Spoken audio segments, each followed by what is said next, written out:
ഭക്ഷണം കടലിൽ എറിയുകയാണ് ഈജിപ്തുകാർ. അവ ഗാസയിൽ എത്തുമെന്ന് ഉറപ്പില്ല.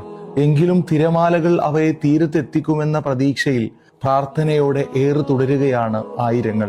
ഈജിപ്ഷ്യൻ മനുഷ്യാവകാശ പ്രവർത്തക സാറ അൽ അഖാരിയുടെ മനസ്സിൽ ഉദിച്ച ആശയമാണ് ഇപ്പോൾ ഈജിപ്തുകാർ ഹൃദയത്തിൽ ഏറ്റെടുത്തിരിക്കുന്നത്. അരിയും പരിപ്പും പയറുമൊക്കെ ശേഖരിച്ച് പ്ലാസ്റ്റിക് കുപ്പികളിൽ നിറച്ച് ലക്ഷ്യസ്ഥാനത്ത് എത്താൻ കടലിൽ ഒഴുക്കിയ സാറ ഓരോ കുപ്പിയിലും കടലാസ് വെച്ച് അതിലിങ്ങനെ എഴുതി, ക്ഷമിക്കുക, സാറയുടെ പേരും നമ്പറും. മറ്റൊന്നിനുമല്ല, ഈ ലോകത്തിന്റെ ഏതെങ്കിലും ഒരു കോണിൽ അവരെ കുറിച്ച് ഇപ്പോഴും ഓർക്കുന്ന ഒരു ഹൃദയമുണ്ടെന്ന് അവർ അറിയാൻ വേണ്ടി മാത്രമായിരുന്നു.